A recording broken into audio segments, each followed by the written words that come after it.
ध्यावत है सब संत बड़े परमारती, शीतल जिनके अंग, तपन भुजा में जीव के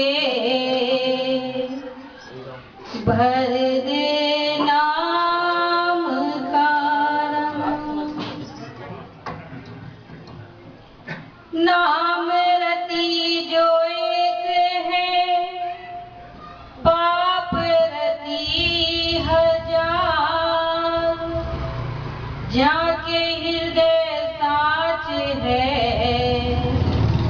प्रभु साची हृदय।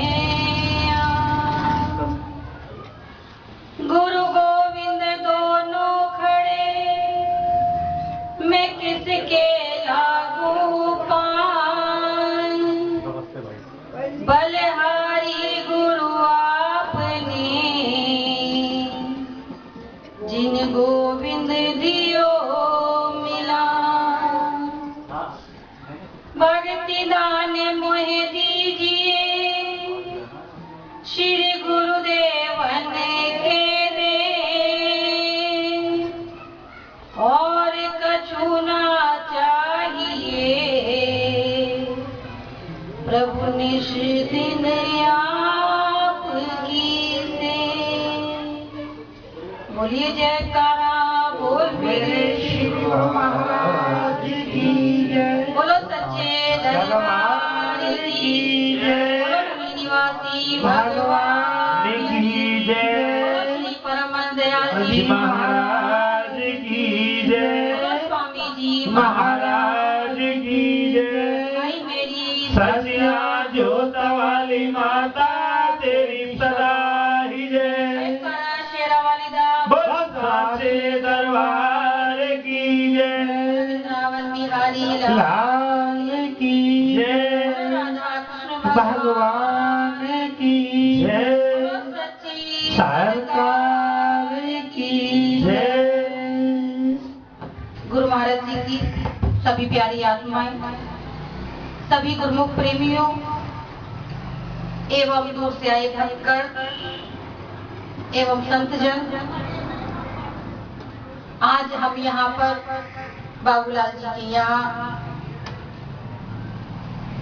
एक सत्संग के माध्यम से अपने परम पिता हृदय सम्राट मोर मुकुट नगली निवासी परम पिता परमेश्वर का पावन बहुत ही अति सुंदर दरबार लगा है, और प्रभु के सन्मुख बैठकर काफी समय से गद और पद के द्वारा प्रभु की लीला को सुन रहे हैं, प्रभु की चर्चा को सुन रहे हैं, प्रभु के आनंद को ले रहे हैं, उस अमृत को पी रहे हैं जिस अमृत को पीने के लिए जीव हकीकत में इस संसार में आया है। जब देवताओं में और राक्षसों में सागर मंथन हुआ था, तो वहां नाना प्रकार की वस्तुएं निकली थी, लेकिन उन वस्तुओं के साथ एक अमृत से भरा घड़ा भी नहीं।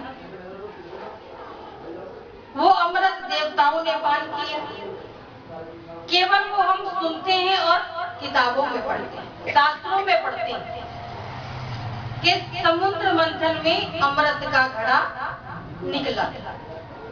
हमने सुना और उसको पढ़ा। जो हम सुन रहे हैं और पढ़ रहे हैं,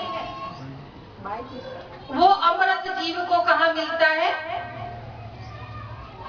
सत्संग में आया। वो अमृत इस कलयुग के अंदर कहाँ मिला जीव को? सत्संग में आया। कहाँ मिला अनमोल ये जीवन, तुझे जीना नहीं आया, प्रभु ने जो दिया अमृत उसे पीना नहीं आया। सत्संग बड़े पुण्य से मिलता है। भागवत में लिखा है जब जीव के अनेकों, अनेकों का मतलब जिसकी कोई गिनती ना हो। और मेरी बात पे यकीन ना हो तो घर जाना, भागवत खोलना, 6 या 5वें पेज पर ये लाइन मिल जाएगी कि जब जीव के अनेकों जन्मों के पुण्य उदय होते हैं, जब जीव को सत्संग सुनने का अवसर प्राप्त होता है। सत्संग यानी सत्य का संकल्प। आज हम यहाँ पर अपने परम पिता की कृपा से, आशीर्वाद से, अपने पुण्य के अनुसार आज हमारे ऊपर इतनी कृपा हुई कि आज वो अमृत पीने का अवसर मिला, वो रस पीने का अवसर मिला, वो आनंद लेने का अवसर मिला। काय राम नाम की लूट है, लूट सके तो लूट, और अंत समय पछताएगा जब प्राण जाएंगे छूट।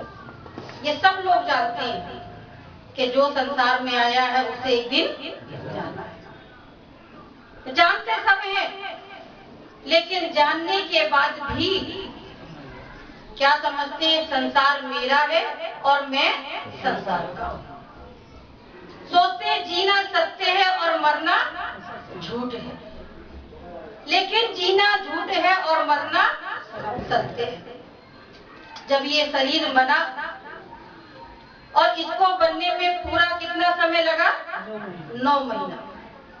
9 महीने में ये बनकर तैयार हुआ, और कितना सा छोटा सा कम वजन का, जिसको बनने में इतना समय लगता है, उसकी हम कीमत समझ नहीं रहे। जो 83,99,999 योनियों के बाद आज हमको प्राप्त हुआ।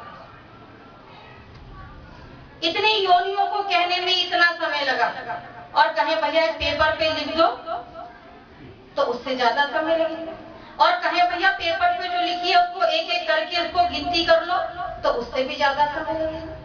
जिसको 83,99,999 योनियों को बोलने में इतना समय लगता है, लिखने में और समय लगेगा, और लिखकर गिनती करेंगे तो और अधिक समय लगेगा। जिसको बोलने में, लिखने में और गिनती करने में इतना समय लगता है, तो सोचो इतनी योनियों में जब हमने जन्म लिया होगा, जब हम मरे होंगे तो कितने युग बीत गए होंगे। इतने कष्ट, इतने दुख, इतने संकटों को पार करने के बाद आज ये मानव का शरीर मिला है। और जब ये नहीं था तो हर वक्त प्रार्थना करते थे, एक बार मनुष्य का शरीर मिल जाए तो तेरा नाम जपेंगे, भजन करेंगे, सिमरन करेंगे। उससे तो वादा कर दिया, लेकिन जब संसार में आया तो क्या हुआ? आए एक ही घाट से, जाना एक ही घाट, और हवा लगी संसार की तो हो गए 12।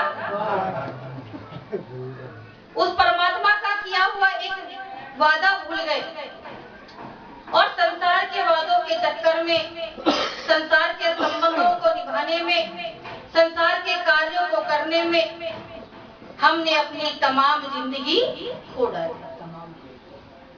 काय सुबह का बचपना देखा दोपहरी की जवानी, सुबह का बचपना देखा दोपहरी की जवानी, और शाम को आया बुढ़ापा और रात हुई तो खत्म।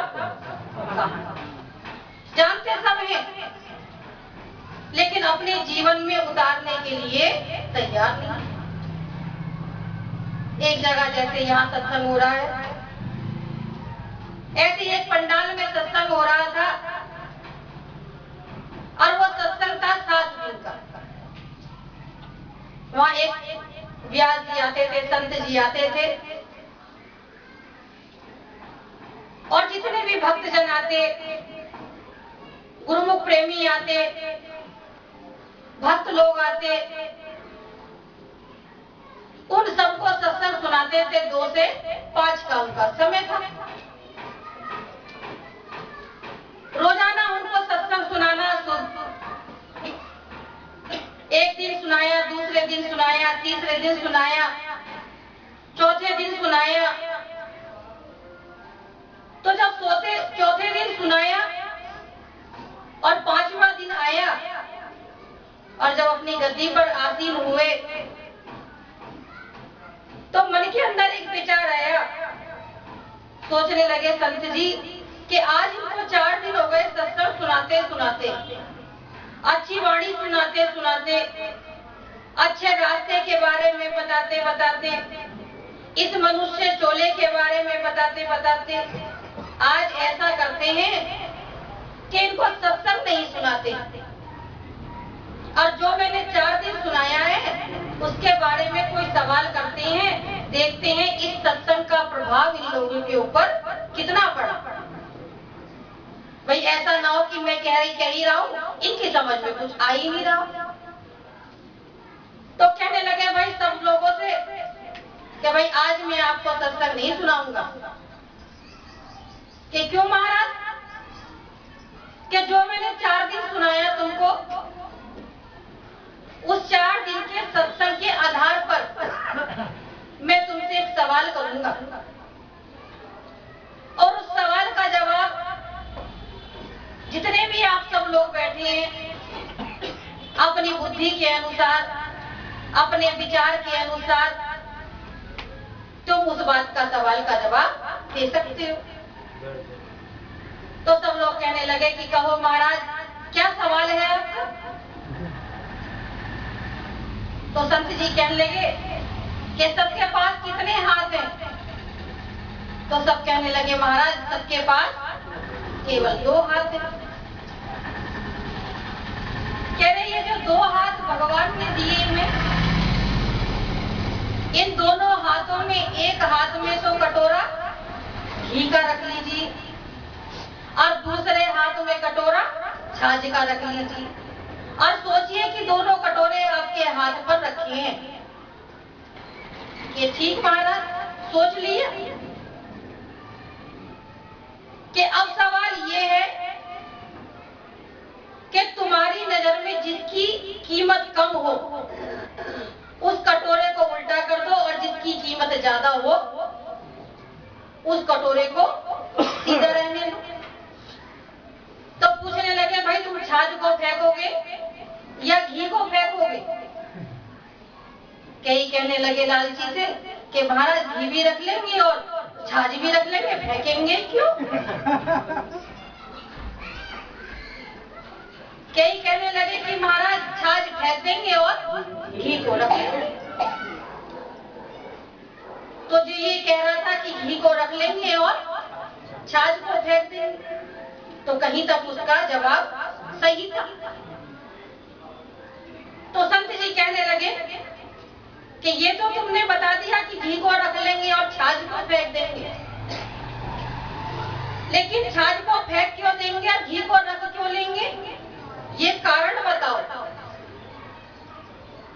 तो कहने लगे महाराज घी तो 500 रुपए किलो मिलता है और छाछ 10 रुपए किलो मिलती है। घी महंगा है और छाछ सस्ती है, इसलिए छाछ फेंक देंगे। तो कहने लगे केवल महंगा और सस्ता नजर आया, कोई और बात समझ नहीं आई, कोई और उदाहरण समझ नहीं आया? कि महाराज और उदाहरण तो मुझे समझ नहीं आया, मेरी समझ में तो इतना ही आया कि घी महंगा है और छाछ सस्ती।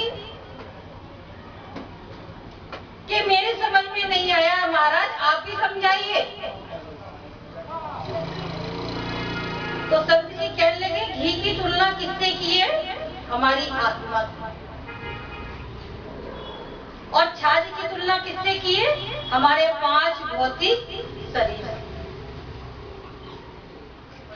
और हम किसकी देख रेख ज्यादा करते हैं? शरीर की।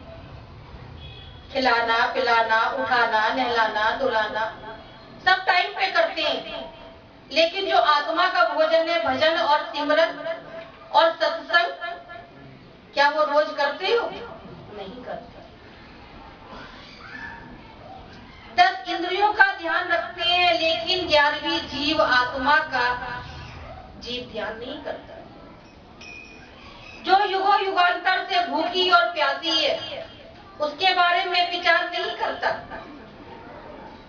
और जानता है कि एक दिन आएगा, आया है और एक दिन तू चला जाएगा। पता सबको है। एक सागर मुनि जी की मैं किताब पढ़ रही थी अभी कल परसों। बहुत बड़े संत हैं, राष्ट्र संत हैं, जैनियों के, तरुण सागर। तो उनकी किताब में लिखा था कि मौत, इंसान की मौत जो होती है वो 2 बार जीव के अंदर बहुत हंसती है। तो फिर सवाल आया कि कब कब हंसती है? कि एक तो जब हंसती है जब डॉक्टर खड़ा होकर सिराने कहता है डरो मत, मैं हूं तो सही। मौत हंसती है, बताओ ये क्या कर लिया? कि दूसरी बार कब हंसती है?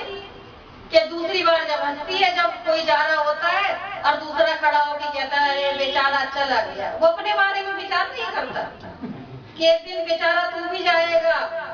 वो खड़ा होकर कहता है अरे बेचारा चला गया। 2 बार मौत इंसान पर हंसती।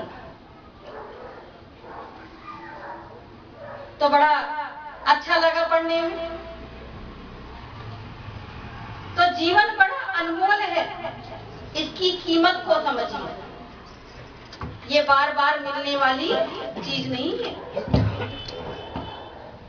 ये नर्तन जो तुझको मिला है ये गवाने के काबिल नहीं है। तेरा हर श्वास अनमोल हीरा और ये लुटाने के काबिल नहीं है।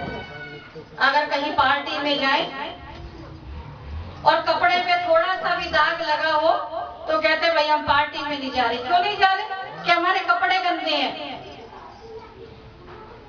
और गंदे कपड़े पहनकर क्यों नहीं जाते? कि वहां शर्म लगेगी, 4 लोग कहेंगे कैसा कपड़ा पहनी आया। एक छोटी सी पार्टी में जा रहा है तो विचार कर रहा है कपड़ों का। और ये 5 भौतिक कपड़ा तेरा काम, क्रोध, लोभ, मोह, अहंकार, तेरी मेरी निंदा, चुगली, इससे गंदा पड़ा है, मैला पड़ा है। इसके बारे में विचार नहीं करता। ऊपर की सजावट रखता है। मिट्टी के मोल में तू हीरे लुटा रहा है और क्यों आत्मा को बेचकर तन को सजा रहा है। तो क्या कह रहे हैं?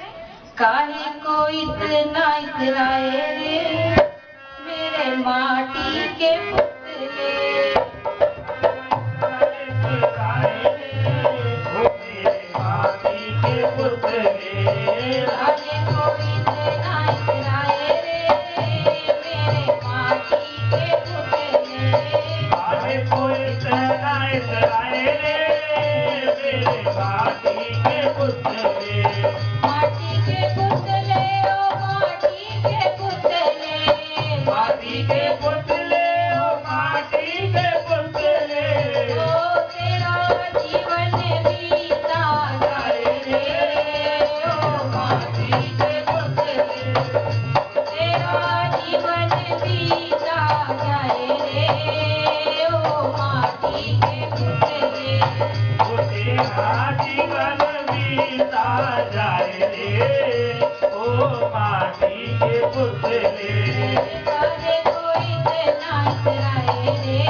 तेरा जीवन बीता जाए रे ओ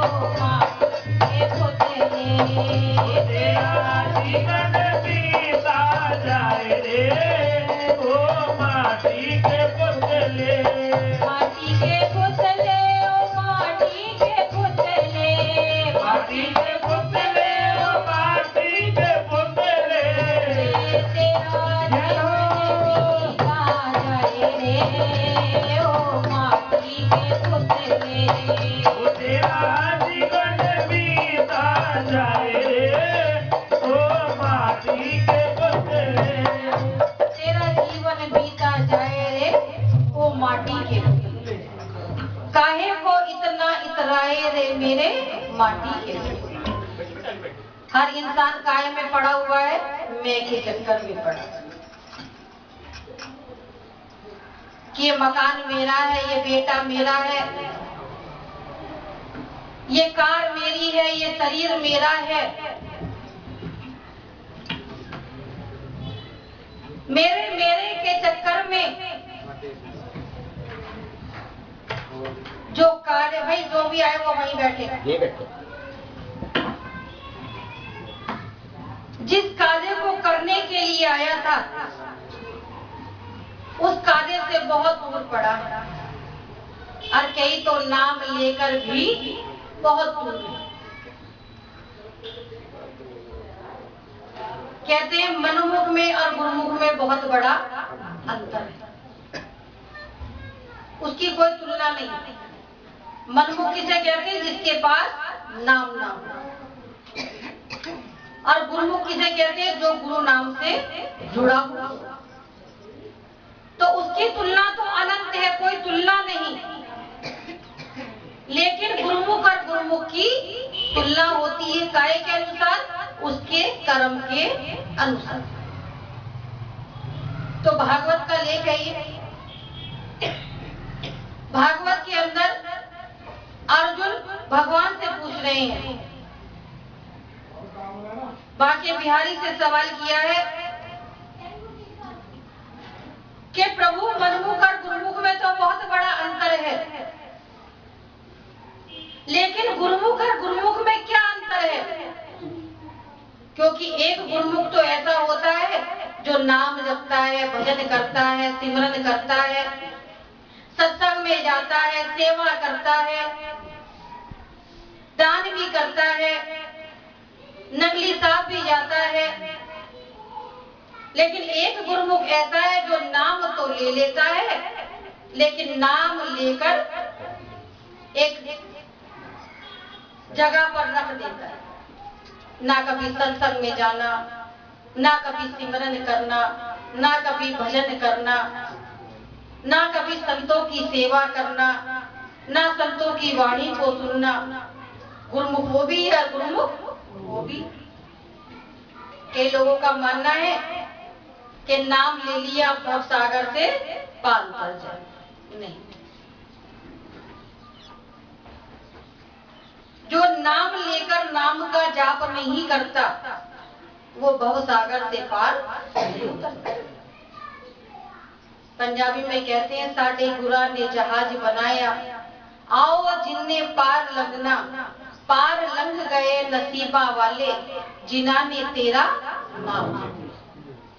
और कई लोग सोचते हैं गुरु बना लिया अब तो पार है मेरा पार। ऐसा कुछ नहीं है। तो भगवान से पूछ रहे हैं कि प्रभु जो चलता है उस रास्ते पर उसे क्या फल मिलता है, और जो चलता नहीं उसको क्या फल मिलता है?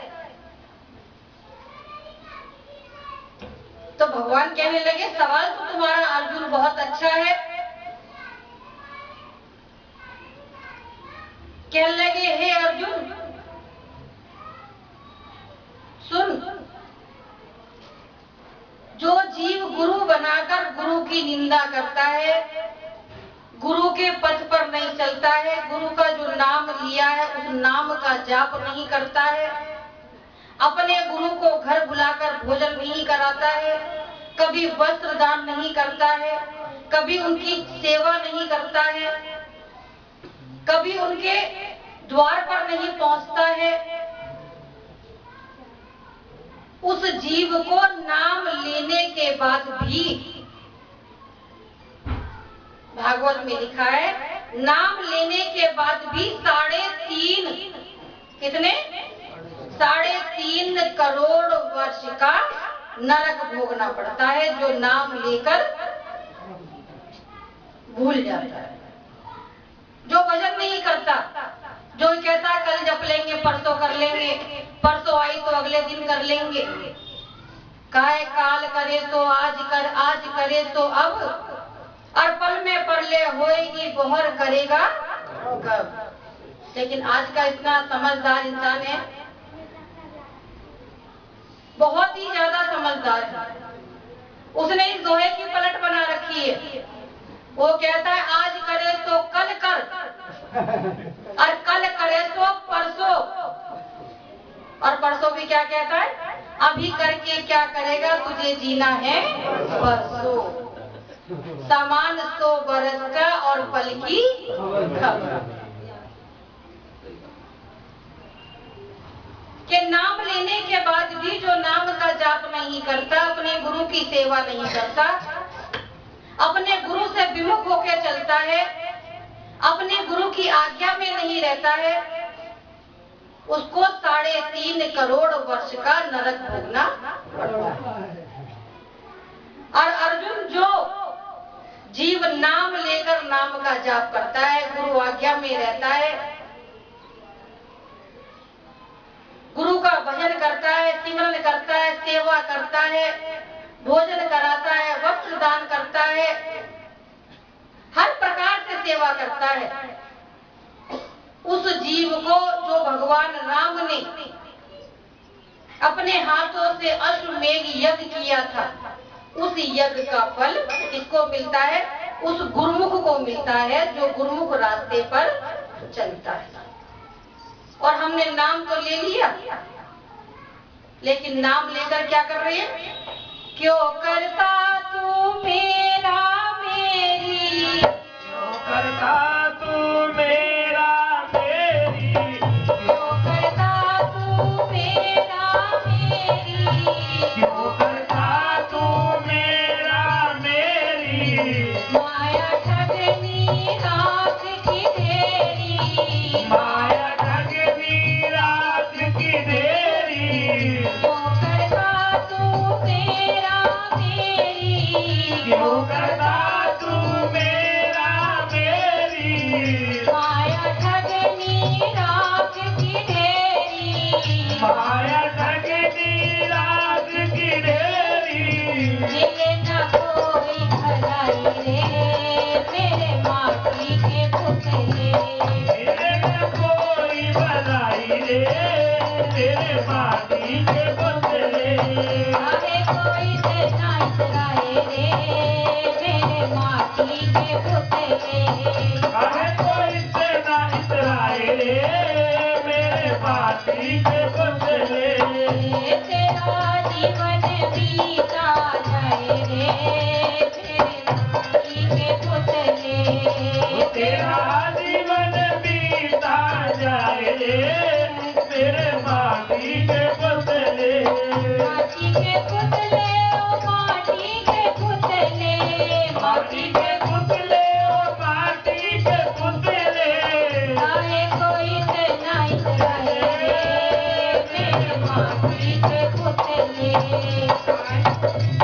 इतराए रे मेरे माटी के पुतले, किसको कहता बेटा मेरा, किसको कहता कहता बेटा मेरा, किसको कहता बेटा मेरा, किसको कहता बेटा मेरा, एक दिन आएगा काल का पहरा, एक दिन आएगा काल का पहरा, वो तो तुम्हें ही आग लगाए रे मेरे माटी के पुतले, वो तो तुम्हें ही आग लगाए रे मेरे माटी के पुतले, तेरा जीवन बीता जाए रे मेरे माटी के पुतले, तेरा जीवन बीता जाए रे मेरे माटी के पुतले, माटी के पुतले ओ माटी के पुतले, माटी के पुतले ओ माटी के पुतले, तेरा जीवन बीता मेरे माटी के पुतले, तेरा जीवन बीता जाए रे मेरे माटी के पुतले,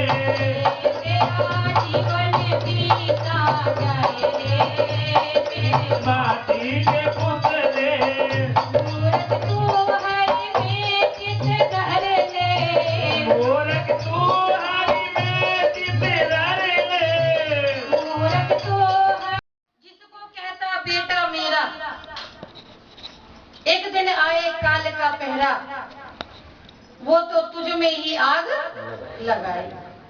डंडा और मार के आता है सर पे कि यार दस भूल जाए कि मैं इसका बेटा कहीं मर के मेरे पास ना आए।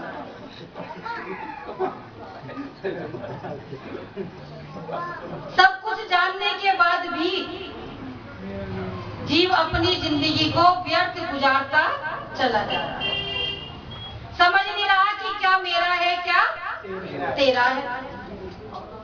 और जो असली गुरुमुख होते हैं वो समझ जाते हैं क्या मेरा है और क्या तेरा है। जो असली गुरुमुख होते हैं, जो नाम जपते हैं, सत्संग सुनते हैं, संतों की वाणी सुनते हैं, संतों का संग करते हैं। एक संत जी थे हमारे, वो संत जी गांव गांव भ्रमण करते थे, घूमते रहते थे।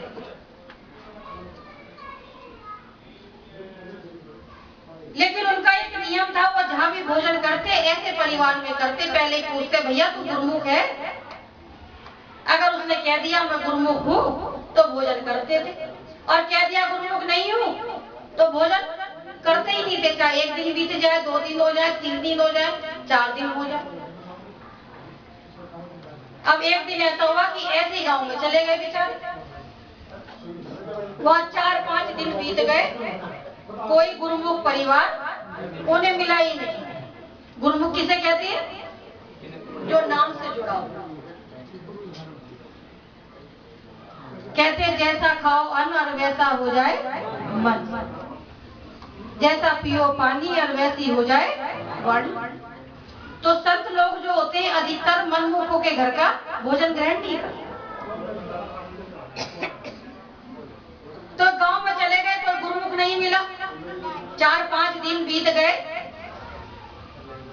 अब जब 5 दिन बीत गए तो सोचने लगे अरे 5 दिन हो गए, इस गांव में कोई गुरुमुख नहीं मिला, अब क्या किया जाए। अब तो भूख लगने लगी। तो मन में विचार बनाया कि इस गांव से बाहर निकलते कोई दूसरे गांव में चलते हैं, क्या पता कोई दूसरे गांव में मुझे गुरुमुख परिवार मिल जाए तो मैं भोजन कर लूंगा, पानी पी लूंगा, चाय पी लूंगा। ऐसा विचार बना के दूसरे गांव की तरफ पैदल ही पैदल, पुराना समय था, यातायात के साधन नहीं थे, अपने झोला टांगे पैदल ही पैदल छड़ी लेकर अपने चलते चले गए।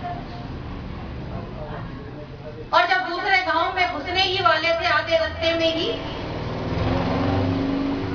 उसी गांव का एक लड़का गांव से बाहर आ रहा था। उसे ही रोक लिया, भैया सुनियो जरा। क्या कहो बाबा कि तुम इसी गांव में रहते हो? क्या महाराज इसी गांव में जन्म हुआ है मेरा, इसी गांव का बेटा हूँ। कि इस गांव में सबको जानते हो? कि हाँ महाराज मैं सबको जानता हूँ।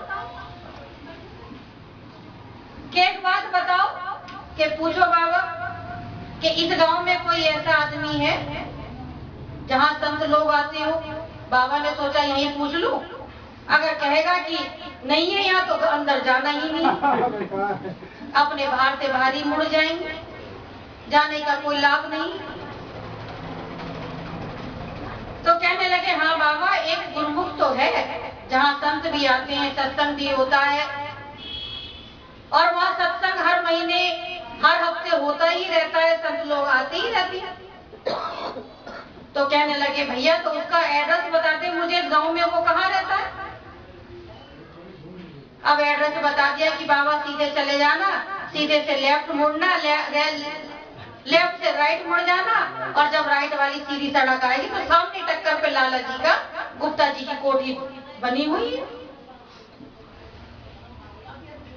एड्रेस भी दे दिया और कहने लगे अगर बाई चांस भूल जाओ बाबा तो उनके 4 बेटे हैं,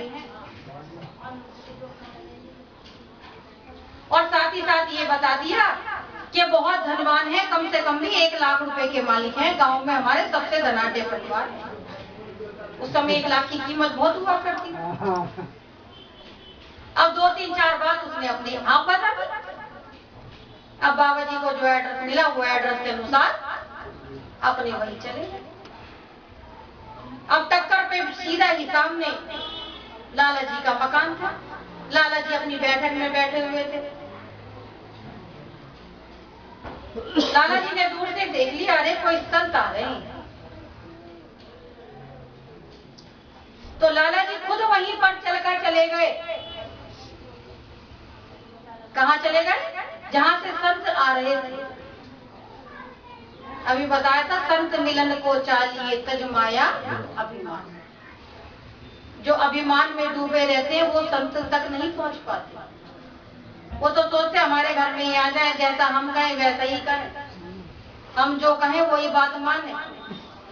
आजकल गुरु जी गुरु नहीं रहे, चेले गुरु हैं, गुरु जी चेले हैं। उल्टा हो चुका है कलयुग के। तो वहीं चले गए और बड़े आदर के साथ, सम्मान के साथ संत जी को अपने घर पर आसन बिछाया, बड़े प्यार से बैठाया। संत जी समझ गए भाई गुरुमुख है ये संत की कदर कर रहा है तो ये गुरुमुख है। चाय पी, पानी पिया, और जब चाय पानी पी लिया तो जो संत जी से कहने लगे, महाराज कोई और सेवा हो तो बताओ। तो कहने लगे संत जी, बेलाला जी सेवा बस इतनी है कि 5 दिन हो गए भोजन नहीं किया, आज 6ठा दिन है, मुझे भोजन करना है, भूख लग रही है बड़ी तेजी से के साथ। अब संत जी ने कहा, ठीक है महाराज, अब भोजन करने में थोड़ा बहुत समय तो लगता ही है। अब सेठानी को क्या दिया कि भाई सेठानी खाना बनाओ, संत जी को भूख लगी है, भोजन करेंगे। अब खाना बनाने में 20-25 मिनट, आधा घंटा समय लगता है। तो वो आपस में बात करने लगे, संत जी और जो लाला जी थे। लाला जी भी बहुत पक्के गुरुमुख थे। तो लाला जी से बात करते करते करते करते लाला जी से सवाल कर लिया कि लाला जी, हमने सुना है आपके 4 बेटे हैं, क्योंकि रास्ते में जो मिला था उसने बताया था। अब लाला जी कहने लगे, नहीं महाराज, मेरे तो 4 बेटे नहीं है, मेरा तो केवल 1 बेटा है। देखिए ध्यान से सुनिए, तब समझ में आएगी ये बात। कहने लगे, महाराज मेरे 4 बेटे नहीं है, मेरा तो 1 ही बेटा है। संत जी मन ही मन सोचने लगे, जो रास्ते में मिला था वो कह रहा था कि 4 बेटे हैं, लाला जी कह रहे 1 ही बेटा है। तो संत जी ने सोचा, क्या पता उसके कहने में कोई गलती हुई हो, मेरे सुनने में हुई हो, और बात को आगे नहीं बढ़ाई, बताया नहीं कि किसी ने मुझे बताया। जीतू कबाड़ खोल दिए और जो है फिर बात करने लगे। बात करते करते एक सवाल फिर कर दिया कि महाराज, हमने सुना है लाला जी आप कम से कम भी 1 लाख रुपए के मालिक हैं। लाला जी कहने लगे, नहीं महाराज, मैं 1 लाख रुपए का मालिक कहाँ हूँ, मैं तो मात्र 50,000 रुपए का मालिक। अब संत जी कहने लगे कि पहला सवाल किया वो भी झूठ बोला, और ये सवाल किया ये भी झूठ बोल रहा। तो संत जी थोड़ा सा गुस्सा हो गए कि लाला जी, जो मैं आपसे सवाल कर रहा हूँ ये मैं कोई अपने पास से थोड़ी कर रहा हूँ, ये तो आपके गांव का एक लड़का मिला था, उसने मुझे बताया है कि आपके 4 बेटे हैं और आप 1 लाख रुपए के मालिक हैं, आप झूठ क्यों बोल रहे हो।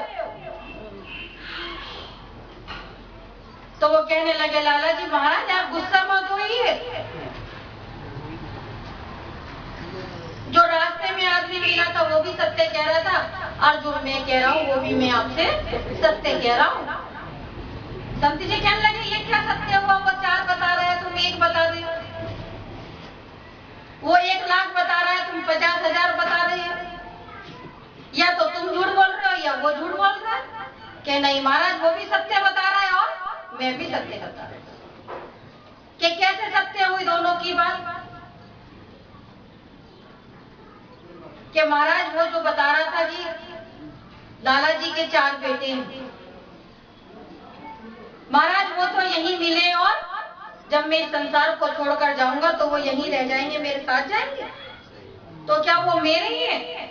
वो मेरे नहीं है, मेरा तो केवल एक पुत्र है जिसका नाम है परमारथ। परमारथ की व्याख्या जानती हैं? भजन करना, सिमरन करना, सेवा करना, दान करना, धर्म से जुड़े रहना, उसको कहते हैं परमारथ।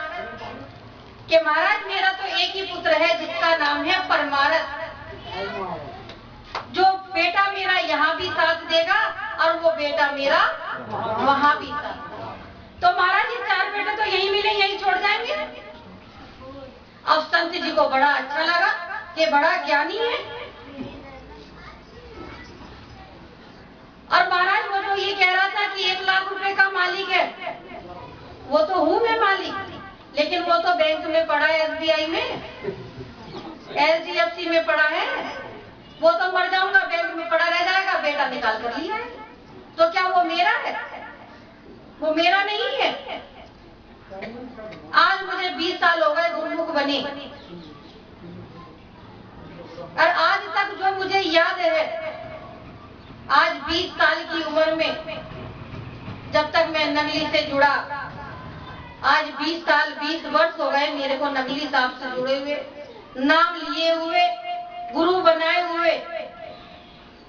और आज 20 साल में जो मेरे को याद है, जो मेरी याद में जुड़ा हुआ हिसाब है, जो मैंने भंडारों में लगाया, संतों की सेवा में लगाया, सत्संग में लगाया, आश्रम में लगाया, जो भी मैंने अपना धन लगाया, आज जो मुझे याद है मात्र 50,000 रुपए इस 20 साल में मैंने दान पुण्य में लगाया।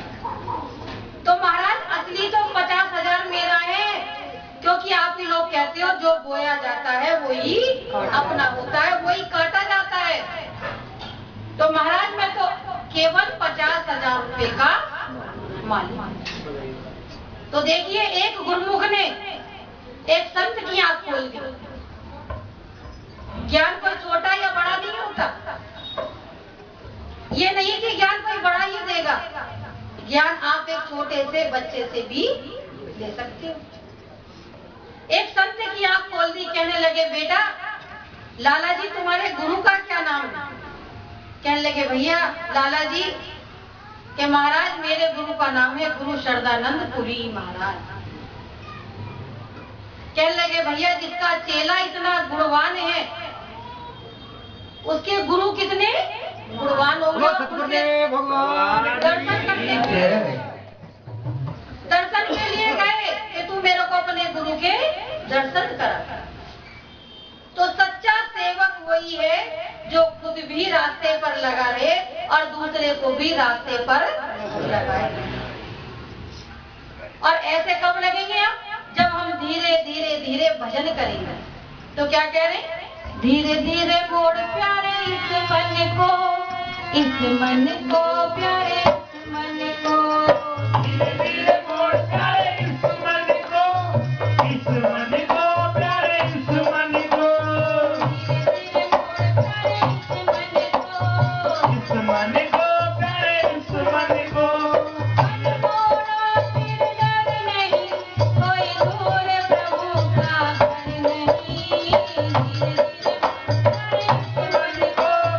इस मन को प्यारे इस मन को, धीरे धीरे मोड़ प्यारे इस मन को, इस मन को प्यारे इस मन को, धीरे धीरे मोड़ प्यारे इस मन को प्यारे इस मन को। मन मोड़ा फिर डर नहीं, कोई दूर प्रभु का घर नहीं, धीरे धीरे मोड़ प्यारे इस मन को, इस मन को प्यारे इस मन को।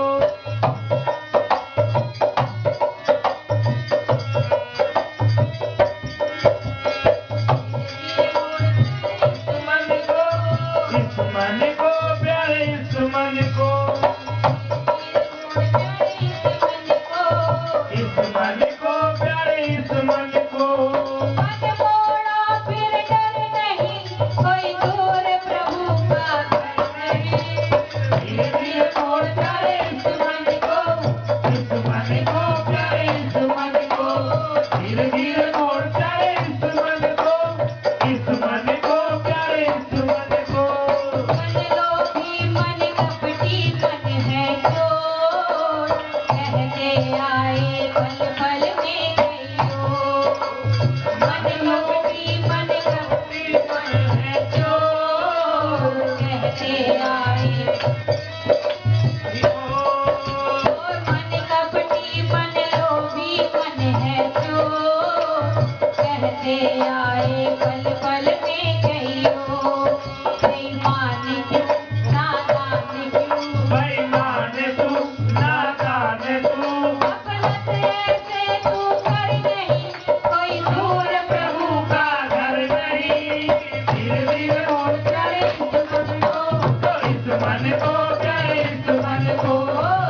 धीरे मोड़ प्यारे इस जमाने को, इस जमाने को प्यारे इस जमाने को, धीरे धीरे मोड़ प्यारे इस जमाने को, इस जमाने को प्यारे इस जमाने को।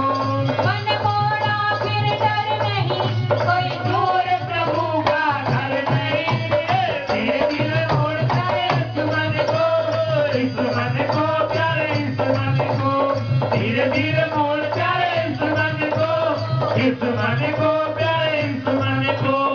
धीरे धीरे मोड़ प्यारे इस जमाने को। मन मोड़ा फिर डर नहीं, और दूर प्रभु का घर। उसका घर दूर नहीं है, और मन के कहे पे चलोगे तो रास्ता नहीं मिलेगा। मन लोभी, मन कपटी, मन है चोर, कहते आए पल पल में कई ओर, के पल में कुछ कहता है और पल में कुछ कहता है। ये मन बड़ा बेईमान है। बेईमान क्यों, नादान क्यों, गफलत ऐसे तू कर नहीं, कोई दूर प्रभु का घर नहीं। और मन बेईमान है, और पूजा कर रहे हैं, पाठ कर रहे हैं, यज्ञ कर रहे हैं, तप कर रहे हैं, उसका कोई लाभ नहीं, क्योंकि जब तक मन की गंदगी दूर नहीं होगी तब तक वो पूजा पाठ यज्ञ हवन। अभी नरेंद्र मोदी जी ने क्या चलाया, काला धन पकड़ने का मोर्चा लिया। उन्होंने तो काले धन को पकड़ने का मोर्चा लिया है, और हमने काले मन की गंदगी को दूर करने का। श्री गुरु महाराज जी की। और ये गंदगी कब दूर होगी, जब सत्संग में जाएंगे। तो क्या कह रहे हैं, जब तप तीरथ सब होते बेकार, जब तक मन में भरा रहे विकार, जब तप तीरथ सब होते बेकार, जब तक मन में भरा रहे विकार, कुछ जान ले पहचान ले, कुछ जान ले पहचान ले, होना है विचलित नहीं, कोई दूर प्रभु का घर नहीं, धीरे धीरे मोड़ जाए इस मन को, इस मन को प्यारे इस मन को, धीरे धीरे मोड़ प्यारे इस मन को, इस मन को प्यारे इस मन को, धीरे धीरे छोड़ प्यारे इस मन को। इस मन को प्यारे इस मन को। ओ मन मोड़ा फिर डर नहीं, कोई दूर प्रभु का घर नहीं, धीरे धीरे मोड़ जाए इस मन को, इस मन को प्यारे इस मन को, धीरे धीरे मोड़ जाए इस मन को, इस मन को प्यारे इस मन को। जब तक तीरथ सब होते बेकार, जब तक मन में भरा रहे बेकार। कुछ जान ले पहचान ले, जब तक जानेंगे नहीं पहचानेंगे नहीं, ये मन जो है विचलित होता रहेगा, और तुझे ना इस पार करेगा ना उस पार होने देगा। और मन को जीतना है, और जीता कब जाएगा, जब तू नाम जपेगा, जब तू सत्संग में जाएगा। बिना नाम लिए कुछ नहीं हो सकता। जैसे इस दीपक को बिना घी के नहीं जला सकते, बिना तेल के नहीं जला सकते, ऐसे ही अपने जीवन का उद्धार बिना गुरु नाम के नहीं कर सकते। चाहे कितने तप कर ले, यज्ञ कर ले, व्रत कर ले, तीर्थ कर ले, हवन कर ले, कुछ भी कर ले, और नाम नहीं है तो उससे जन्म मरण की कैद से छुटकारा नहीं मिल सकता। जन्म मरण की कैद से छुटकारा केवल नाम से मिलता है। और रामायण में क्या पढ़ते हैं, राम कृष्ण से को बड़ा उन्होंने गुरु कीन, और 3 लोग के वो धनी, गुरु आगे आधीन। जब भगवान के